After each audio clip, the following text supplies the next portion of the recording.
Entonces el tema de esta mañana se titula ¿Quién es nuestro Dios? ¿Quién es nuestro Dios? La pregunta es porque en el mundo religioso todos dicen que el Dios del cielo es el Dios de ellos. Todas las denominaciones religiosas dicen el Dios del cielo es nuestro Dios. Vamos a ver si es verdad. Vamos a ver si el Dios que decimos que es nuestro Dios en realidad es nuestro Dios. Es importante porque ¿cómo vamos a decir que es nuestro Dios y si no lo es? Es una mentira. Entonces el primer texto vamos a ir a Salmos 33 versículo 12. Dice la palabra de Dios: bienaventurado la nación cuyo Dios es Jehová, el pueblo que él escogió como heredad para sí. Entonces aquí el salmista dice que feliz, bienaventurado es la nación cuyo Dios es Jehová. Sí, hay una felicidad, una bienaventuranza para la nación o el pueblo o el país cuyo Dios es Jehová. Entonces vamos a ver en Éxodo, el libro de Éxodo capítulo 6 versículos 7 al 8. Dice lo siguiente: por tanto así dirán los hijos de Israel: yo soy Jehová, y yo los voy a sacar de debajo de las pesadas cargas de Egipto, y yo los voy a librar de su servidumbre, y yo los voy a redimir con brazo extendido y con juicios grandes, y os tomaré por mi pueblo, y seré vuestro Dios, y vosotros sabréis que yo soy Jehová vuestro Dios, que os saqué de debajo de las cargas pesadas de Egipto. Y os meteré en la tierra por la cual alcé mi mano jurando que la daría a Abraham, Isaac y Jacob, y yo les daré por heredad, yo Jehová, que los va a tomar por mi pueblo, y yo seré el Dios de ustedes. ¿Sí? Entonces, cuando Dios saca a Israel de Egipto, de la servidumbre de Egipto, dice que Él los toma de Egipto, ¿para qué? Para que ellos, Israel, fuera su pueblo y para que Dios fuera el Dios de Israel.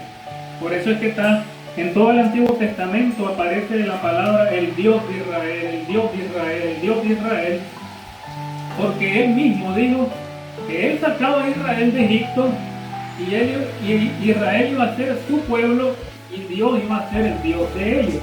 Entonces, la frase Dios de Israel y la frase pueblo de Israel, pueblo de Dios, Israel llamándose pueblo de Dios, es porque Dios lo sacó de Egipto. Ahora, en este tiempo no es diferente.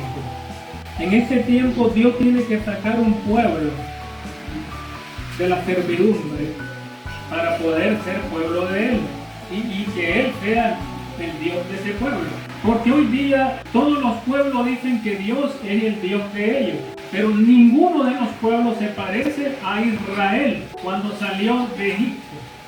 Ningún pueblo en la tierra ha sido como Israel.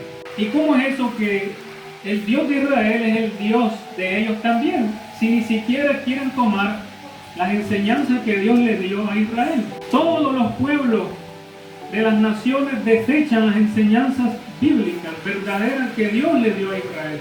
Y dicen ser pueblo de Dios. Es imposible eso. Si Dios escogió a Israel como su pueblo y Él como el Dios de Israel, y Dios le dio a Israel muchas cosas, le entregó en el monte Sinaí, le entregó no solo las 2 tablas, sino también le entregó un libro de instrucciones que se llama Pentateuco. Ese libro de instrucciones, hoy día el mundo cristiano, todas las denominaciones lo desechan. Entran en un problema muy serio, porque si esto solo fuera para Israel, entonces el Dios de Israel también solo es para ellos. O entramos en el problema de que Dios le dijo una cosa a Israel y ahora nos dice otra cosa. Es decir, que justo fuera Dios que a Israel le dice guardar mandamientos, estatutos, juicios, un montón de cosas, y ahora a usted le dice hacer lo que te dé la gana. Que justo fuera Dios. ¿Sí? Es decir, aquí sencillamente hay 2 hijos y usted le da mejores cosas a uno que al otro, le va a reclamar el otro. Le va a decir, usted quiere más al otro, ¿sí o no? Eso sería una injusticia, ¿sí o no? Sería una injusticia. Pero si usted le da lo mismo a los dos, no va a tener ningún problema. Así entonces entra un problema serio el mundo religioso hoy, que dice que esto era solo para Israel, y entonces lo ponen a un lado, y ahora Dios no tiene ninguna condición para nosotros. Hoy día Dios no nos pide que hagamos nada. Esta es una trampa de Satanás. Dios pide lo mismo que le pidió a Adán, se lo pidió a Israel, y lo mismo que le pidió a Israel se lo pidió a los profetas, y lo mismo que le pidió a los profetas se lo pidió en tiempo de Cristo: obediencia. Dice, si ustedes me aman, dijo Cristo, Juan 14, 15, guarden mis mandamientos.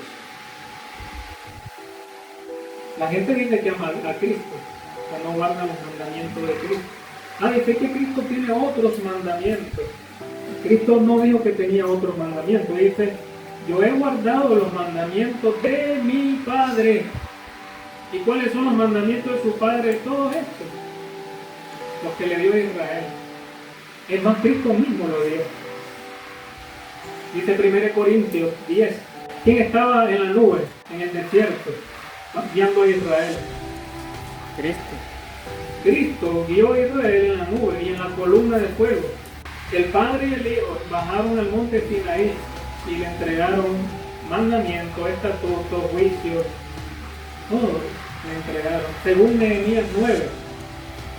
Vamos, Nehemías 9. Entonces Nehemías dice, sobre el monte Sinaí descendiste. ¿Quién descendió en el monte Sinaí? Es tremendo que Dios mismo les habló desde el cielo. ¿Y qué les dio? Dice. ¿Qué les dio? Dice el versículo 13. Y les diste.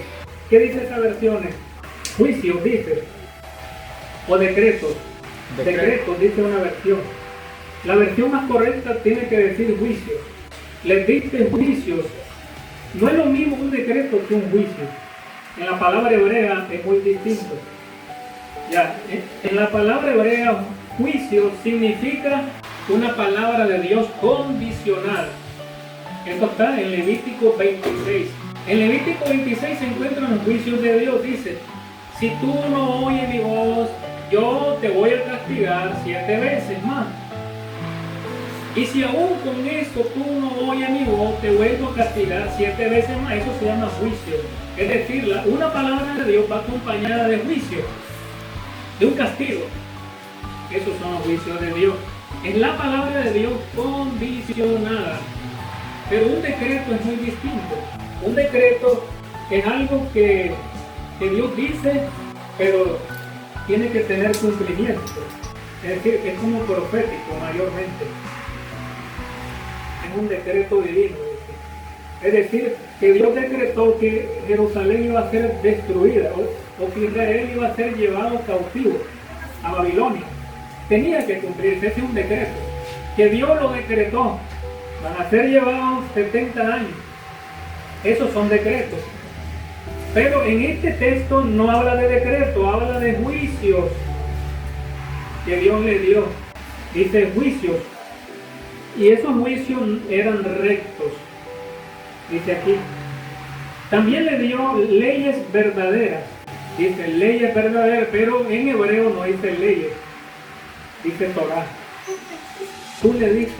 Dios le dio la Torah, no fue Moisés. El judaísmo ahí está mal aún. El judaísmo dice que Moisés le dio la Torah. Y el mundo religioso repite lo que dice el judaísmo. Que Moisés fue el que hizo este libro. No fue Moisés quien lo dio. Dice, le diste la Torah, dice en el versículo 13. Y le diste estatutos y mandamientos. La palabra mandamiento aquí es misbah. En hebreo es misbah. Son los 600 que el judaísmo dice, 613. No son los 10 que estaban en las tablas. A eso no se le llama mandamiento en la Biblia nunca. Se llama tabla del testimonio, el testimonio de Dios se le llama. Entonces aquí tenemos que Dios mismo le dio esas cosas. Y ahora sí, después dice, a través de, bueno, Él mismo le dio el día de reposo santo para ti, dice el 14. Y luego dice, y por mano de Moisés tu siervo, le entregaste mandamientos, estatutos, y vuelve a darle la Torá. Importante aquí. Dios baja al monte Sinaí, dice, descendiste. Y desde el cielo, es decir, Dios no tocó el monte Sinaí. Dios tiene un trono, según Ezequiel 1. Es decir, parece un cielo. Es un trono donde está Él sentado. Parece un cielo, parece un mar de vidrio, un mar de cristal. Y ahí los ángeles, querubines, tienen llantas que lo acarrean. Donde Dios se mueve, ellos se mueven. Dice el libro de Ezequiel, capítulo 1 y también capítulo 10. Entonces, los querubines trasladaron a Dios sobre el monte Sinaí, pero no tocó el pie de Dios el monte Sinaí, sino que estuvo encima del monte Sinaí y estaba ardiendo. Y Dios estaba desde el cielo, desde el mar de vidrio, desde el mar de cristal.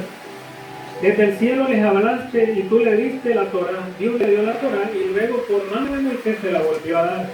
La sierva de Dios relata estos eventos y dice que 3 meses después llegaron al Sinaí. 3 meses después de haber salido de Egipto llegaron al monte Sinaí y ahí Dios le dice que guarden su pacto. Le dijo a Moisés que le dijera a Israel que guardara su pacto. Ya lo conocía, ni siquiera había dado las tablas. Ya conocían el pacto de Dios. Entonces Dios le dice que se preparen, que al tercer día va a descender. Que no toquen sus esposas, dice. No tengan contacto con ellas porque si no van a morir. Y que no tocaran el borde del monte porque también van a morir. Prepárense, le dice, que yo voy a descender. Entonces, Dios desciende al tercer día y Él habla con ellos. Ellos escucharon la voz. Lo leemos. Vamos a Éxodo. Dice Éxodo 21. Y habló Dios todas estas palabras diciendo, yo soy Jehová tu Dios que te saqué de la tierra de Egipto de casa de servidumbre. Es Dios que está hablando aquí. Pero ya vemos que en el 19:16 dice, aconteció que al tercer día, cuando vino la mañana, vinieron truenos, relámpagos, una espesa nube sobre el monte y un sonido de bocina muy fuerte. Y se estremeció todo el pueblo que estaba en el campamento. 19:17. Y Moisés sacó del campamento al pueblo para recibir a ¿quién? A Dios. Dice, y se detuvieron al pie del monte. Todo el monte Sinaí estaba ardiendo, humeando. ¿Por qué? Dice, toda la congregación, todos ellos son santos. Son santos. Mire, la primer congregación de gente santa está ahí. Y no ha habido otra en la tierra. Desde ese tiempo, aquí había gente santa, una congregación entera. Hoy día, en cualquier parte del mundo donde vayamos, no hay una congregación santa. No lo hay. Pero aquí sí, estaba una congregación, toda la congregación, dice, todos ellos son santos. Este texto desmiente a Satanás de que nadie puede ser santo. Aquí dice que había una congregación santa. ¿Y qué dice segunda de Pedro? Primera. Sí, primera, sí. 2:9, sí. Dice, ustedes son linaje escogido, real sacerdocio, nación santa, dice, pueblo adquirido por Dios para que anunciéis las virtudes de aquel que os llamó de las tinieblas a su luz admirable. El mismo propósito del Antiguo Testamento, Dios quiere una nación santa. Lo decía el salmista, dice, bienaventurado la nación cuyo Dios es el Dios verdadero. Ustedes van a hacerme, dice, un pueblo santo.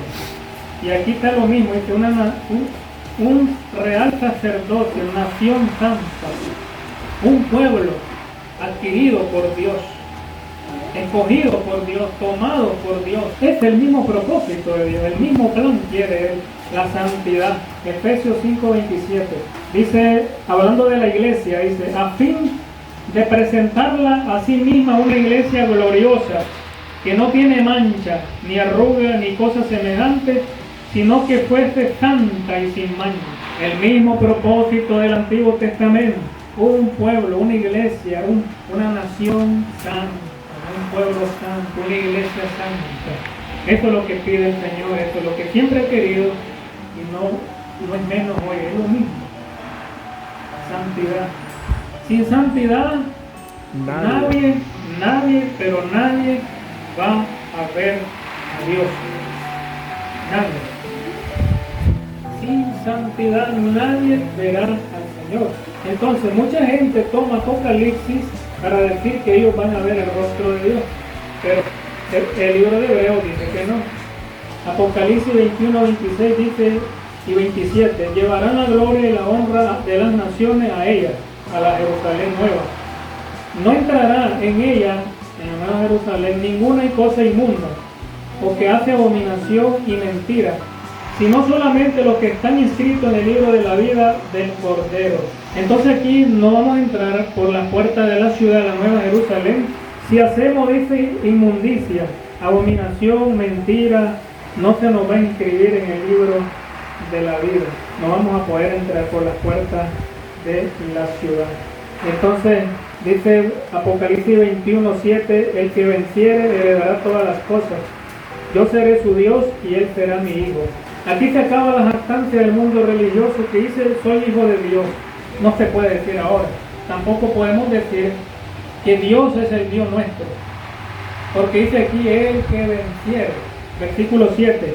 El que venciere heredará todas las cosas. Yo seré su Dios y él será mi hijo. Hasta que nosotros venzamos, Dios será nuestro Dios y nosotros seremos hijos de Dios.